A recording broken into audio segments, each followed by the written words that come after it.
शांति 20 नवंबर 2023। बाबा के महावाक्य।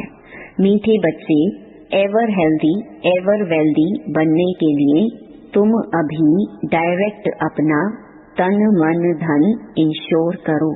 इस समय ही यह बेहद का इंश्योरेंस होता है। प्रश्न, आपस में एक दूसरे को कौन सी स्मृति दिलाते उन्नति को पाना है? उत्तर, एक दूसरे को स्मृति दिलाओ कि अब नाटक पूरा हुआ, वापस घर चलना है। अनेक बार यह पाठ बजाया, 84 जन्म पूरे किए, अब शरीर रूपी वस्त्र उतार घर चलेंगे। यही है तुम रूहानी सोशल वर्कर की सेवा। तुम रूहानी सोशल वर्कर सबको यही संदेश देते रहो कि देह सहित देह के सब संबंधों को भूल बाप और घर को याद करो। गीत, छोड़ भी दे आकाश सिंहासन। ओम शांति। जहाँ गीता की पाठशालाएं होती हैं, वहाँ अक्सर करके यही गीत गाते हैं। गीता सुनाने वाले पहले यह श्लोक गाते हैं। यह जानते तो नहीं है कि किसको बुलाते हैं। इस समय धर्म ग्लानि है। पहले है प्रार्थना, फिर वह रिस्पॉन्स करते हैं, आओ फिर से आकर गीता ज्ञान सुनाओ। क्योंकि पाप बहुत बढ़ गए हैं, वह फिर रिस्पॉन्स करते हैं कि हाँ, जबकि भारत के लोग पाप आत्मा दुखी बन जाते हैं, धर्म ग्लानि हो पड़ती है, तब मैं आता हूँ। स्वरूप बदलना पड़ता है जरूर, मनुष्य तन में ही आएंगे। रूप तो सब आत्माएं बदलती हैं। तुम आत्माएं असुल निराकारी हो, फिर यहाँ आकर साकारी बनती हो, मनुष्य कहलाती हो। अभी मनुष्य पाप आत्मा पतित है, तो मुझे भी अपना रूप रचना पड़ी। जैसे तुम निराकार से साकारी बने हो, मुझे भी बनना पड़ी। इस पतित दुनिया में तो श्री कृष्ण आ न सके। वह तो है स्वर्ग का मालिक। समझते हैं श्री कृष्ण ने गीता सुनाई, परंतु श्री कृष्ण तो पतित दुनिया में हो न सके। उनका नाम, रूप, देश, काल, एक्ट सब बिल्कुल अलग है। यह बाप बतलाते हैं। श्री कृष्ण को तो अपने माता पिता हैं, उसने माँ के गर्भ से अपना रूप रचा। मैं तो गर्भ में नहीं जाता, मुझे रथ तो जरूर चाहिए। मैं इनके बहुत जन्मों के अंत के जन्म में प्रवेश करता हूँ। पहला नंबर तो है श्री कृष्ण। इनके बहुत जन्मों के अंत का जन्म हुआ 84वां जन्म, तो मैं इसमें ही आता हूँ। यह अपने जन्मों को नहीं जानते हैं। श्री कृष्ण तो ऐसे नहीं कहते कि मैं अपने जन्मों को नहीं जानता हूँ। भगवान कहते हैं, जिसमें मैंने प्रवेश किया है वह अपने जन्मों को नहीं जानता, मैं जानता हूँ। श्री कृष्ण तो राजधानी का मालिक है। सतयुग में है सूर्यवंशी राज्य विष्णुपुरी। विष्णु कहा जाता है लक्ष्मी नारायण को। कहाँ भी भाषण होता है तो यह रिकॉर्ड काफी है, क्योंकि यह तो भारतवासी खुद गाते हैं। जब धर्म प्रहलोप हो जाए तब तो फिर से गीता सुनाऊं। वही धर्म फिर से स्थापन करना है। उस धर्म के कोई मनुष्य ही नहीं है, तो फिर गीता का ज्ञान कहाँ से निकला? बाप समझाते हैं, सतयुग त्रेता में कोई शास्त्र आदि होते नहीं। यह सब है भक्ति मार्ग की सामग्री। इन द्वारा मेरे साथ कोई मिल नहीं सकते। मुझे तो आना पड़ता है, आकर सबको सदगति देता हूँ वाया गति। सबको वापस जाना पड़ता है। गति में जाकर फिर स्वर्ग में आना है, मुक्ति में जाकर फिर जीवन मुक्ति में आना है। बाप कहते हैं, 1 सेकंड में जीवन मुक्ति मिल सकती है। गाया हुआ है, गृहस्थ व्यवहार में रहते 1 सेकंड में जीवन मुक्ति अर्थात दुख रहित। सन्यासी तो जीवन मुक्त बना न सके, वह तो जीवन मुक्ति को मानते ही नहीं। इन सन्यासियों का धर्म सतयुग में तो होता ही नहीं है। सन्यास धर्म तो बाद में होता है। इस्लामी, बौद्धि आदि यह सब सतयुग में नहीं आएंगे। अभी और सब धर्म हैं, बाकी देवता धर्म है नहीं। वे सब और धर्मों में चले गए हैं, अपने धर्म का पता नहीं है। कोई भी अपने को देवता धर्म का मानते ही नहीं। जय हिंद कहते हैं, भारत की जय, भारत की खै, माना हार कब होती है ये थोड़े ही कोई जानते हैं। भारत की जय तब होती है जब राज्य भाग्य मिलता है, जब पुरानी दुनिया का विनाश होता है। क्षय करता है रावण, जय करते हैं राम। जय भारत कहेंगे, जय हिंद नहीं। अक्षर बदल दिया है, गीता के अक्षर अच्छे अच्छे हैं। ऊंच ते ऊंच है भगवान, कहते हैं मेरा कोई माता पिता नहीं है। मुझे अपना रूप आप ही बनाना पड़ता है। मैं इनमें प्रवेश करता हूँ। श्री कृष्ण को माता ने जन्म दिया, मैं तो क्रिएटर हूँ। ड्रामा अनुसार यह भक्ति मार्ग के लिए सब शास्त्र आदि बने हुए हैं। यह गीता भागवत आदि सब देवता धर्म पर ही बनाए हुए हैं, जबकि बाप ने देवी देवता धर्म की स्थापना की है। वह पास्ट हो गया, फिर फ्यूचर होगा। आदि मध्य अंत को पास्ट, प्रेजेंट और फ्यूचर कहते हैं। इसमें आदि मध्य अंत का अर्थ अलग है। जो पास्ट हो गया वही फिर प्रेजेंट होता है। जो पास्ट की कहानी सुनाते हैं वह फ्यूचर में रिपीट होगी। मनुष्य इन बातों को नहीं जानते। जो पास्ट होता है उनकी कहानी बाबा प्रेजेंट में सुनाते हैं, फिर फ्यूचर में रिपीट होगी।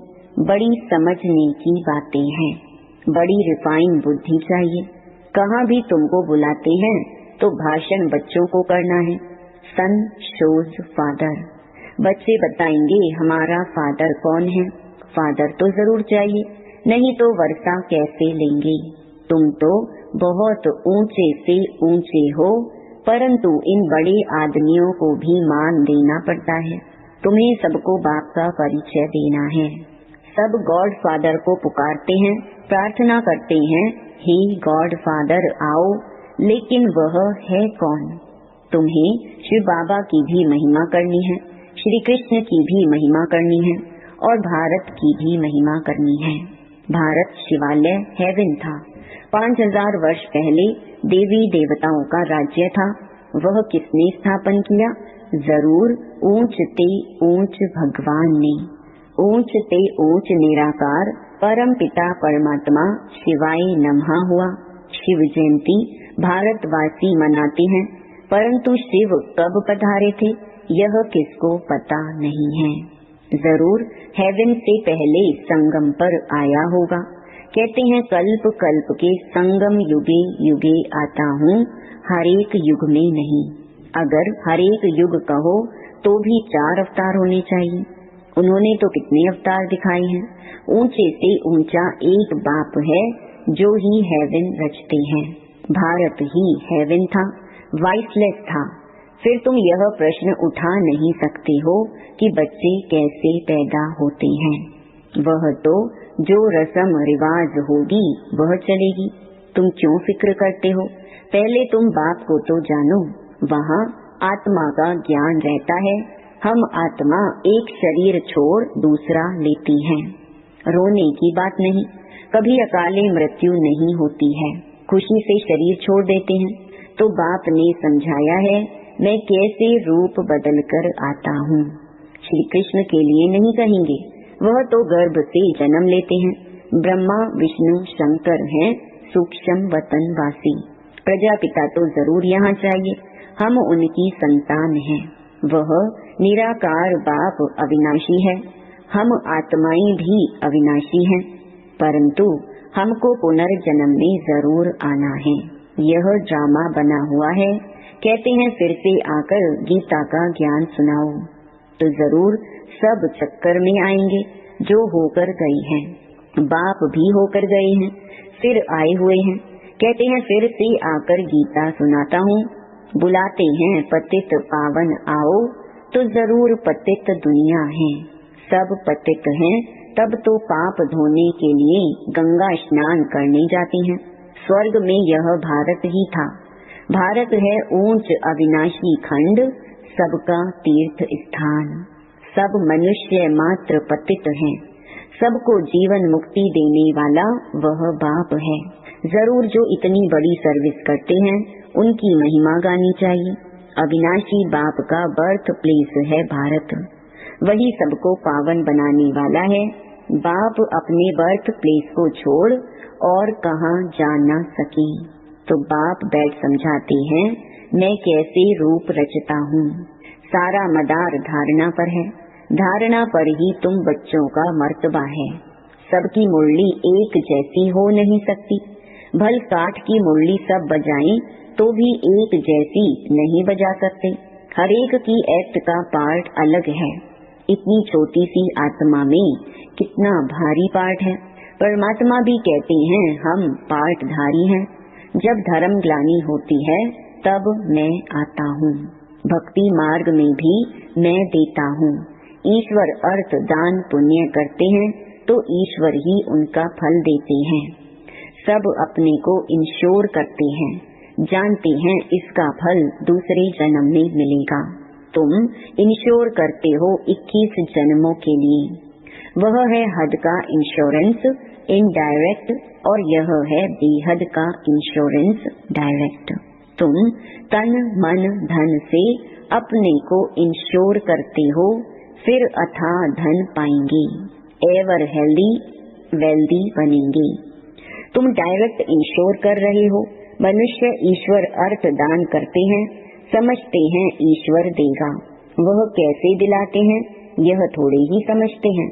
मनुष्य समझते हैं जो कुछ मिलता है ईश्वर देता है। ईश्वर ने बच्चा दिया, अच्छा देते हैं तो फिर लेंगे भी जरूर। तुम सबको मरना जरूर है, साथ कुछ भी तो नहीं जाएगा।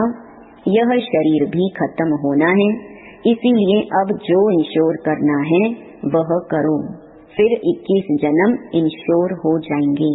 ऐसे नहीं कि इंश्योर कर और सर्विस कुछ भी ना करो, यहाँ ही खाते रहो। सर्विस तो करनी है ना, तुम्हारा खर्चा भी तो चलता है ना। इंश्योर कर और खाते ही रहते तो मिलेगा कुछ नहीं। मिले तब जब सर्विस करो तो ऊंच पद भी पाएंगे। जितना जो जास्ती सर्विस करते हैं उतना जास्ती मिलता है। थोड़ी सर्विस तो थोड़ा मिलेगा। गवर्नमेंट के सोशल वर्कर भी नंबरवार होते हैं, उनके बड़े बड़े हेड्स होते हैं। अनेक प्रकार के सोशल वर्कर्स हैं, वह हैं जिस्मानी, तुम्हारी है रूहानी सर्विस। हर एक को तुम यात्री बनाते हो, यह है बाप के पास जाने की रूहानी यात्रा। बाप कहते हैं देह सहित देह के सब संबंधों को और गुरु गोसाई आदि को भी छोड़ो, मामेकम याद करो। परमपिता परमात्मा निराकार है, साकार रूप धारण कर समझाते हैं। कहते हैं मैं लोन लेता हूँ, प्रकृति का आधार लेता हूँ। तुम भी नंगे आए थे, अब फिर सबको वापस जाना है। सब धर्म वालों को कहते हैं मौत सामने खड़ा है। यादव कौरव खलास हो जाएंगे, बाकी पांडव फिर आकर राज्य करेंगे। यह गीता एपिसोड रिपीट हो रहा है। पुरानी दुनिया का विनाश होना है। 84 जन्म लेते लेते अब यह ओल्ड हो गया है। 84 जन्म पूरे हुए, नाटक पूरा हुआ, अब वापस जाना है। शरीर छोड़ घर जाते हैं, एक दो को यही स्मृति दिलाते हैं अभी वापस जाना है। अनेक बार यह पार्ट बजाया है 84 जन्मों का। यह नाटक अनादि बना हुआ है। जो जो जिस धर्म वाले हैं उनको अपने सेक्शन में जाना है। जो देवी देवता धर्म प्रायलोप हो गया है उनके लिए सैपलिंग लग रही है। जो फूल होंगे वह आ जाएंगे। अच्छे अच्छे फूल आते हैं, फिर माया का तूफान लगने से गिर पड़ते हैं, फिर ज्ञान की संजीवनी बूटी मिलने से उठ पड़ते हैं। बाप भी कहते हैं तुम शास्त्र पढ़ते आई हो, बरोबर इनके गुरु आदि भी थे। बाप कहते हैं गुरुओं सहित सबकी सदगति करने वाला एक ही है। 1 सेकंड में मुक्ति, जीवन मुक्ति। राजा रानी तो प्रवृत्ति मार्ग हो गया, वाइसलेस प्रवृत्ति मार्ग था, अब संपूर्ण विषयस है। वहाँ रावण का राज्य होता नहीं। रावण का राज्य आधा कल्प से शुरू होता है। भारतवासी ही रावण से हार खाते हैं। बाकी और सब धर्म वाले अपने अपने समय पर सतो रजो तमो से पास होते हैं। पहले सुख फिर दुख में आते हैं। मुक्ति के बाद जीवन मुक्ति है ही। इस समय सब तमो प्रधान जड़जड़ीभूत हैं। हर आत्मा एक शरीर छोड़ फिर दूसरा नया शरीर लेती है। बाप कहते हैं, मैं जन्म मरण में नहीं आता हूँ, मेरा कोई बाप हो नहीं सकता। और सबको तो बाप हैं। श्री कृष्ण का भी जन्म माँ के गर्भ से होता है। यही ब्रह्मा जब राज्य लेंगे तब गर्भ से जन्म लेंगे। इनको ही ओल्ड से न्यू बनना है। 84 जन्मों का ओल्ड है। मुश्किल कोई को यथार्थ बुद्धि में बैठता है और नशा चढ़ता है। यह कस्तूरी नॉलेज है, खुशबूदार। अच्छा, मीठे मीठे सिकिलधे बच्चों प्रति माता पिता बाप दादा का याद प्यार और गुड मॉर्निंग। रूहानी बाप की रूहानी बच्चों को नमस्ते। धारणा के लिए मुख्य सार। पहला, रूहानी सोशल वर्कर बन सबको रूहानी यात्रा सिखानी है। अपने देवी देवता धर्म की सैपलिंग लगानी है। दूसरा, अपनी रिफाइन बुद्धि से बाप का शो करना है। पहले स्वयं में धारण कर फिर दूसरों को सुनाना है। वरदान, वाचा के साथ मनसा द्वारा शक्तिशाली सेवा करने वाले सहज सफलता मूर्त भव। जैसे वाचा की सेवा में सदा बिजी रहने के अनुभवी हो गए हो, ऐसे हर समय वाणी के साथ साथ मनसा सेवा स्वतः होनी चाहिए। मनसा सेवा अर्थात हर समय हर आत्मा के प्रति स्वतः शुभ भावना और शुभ कामना के शुद्ध वाइब्रेशन अपने को और दूसरों को अनुभव हो। मन से हर समय सर्व आत्माओं के प्रति दुआएं निकलती रहें, तो मनसा सेवा करने से वाणी की एनर्जी जमा होगी और यह मनसा की शक्तिशाली सेवा सहज सफलता मूर्त बना देगी। स्लोगन, अपनी हर चलन से बाप का नाम बाला करने वाले ही सच्चे सच्चे खुदाई खिदमतगार हैं। ओम शांति।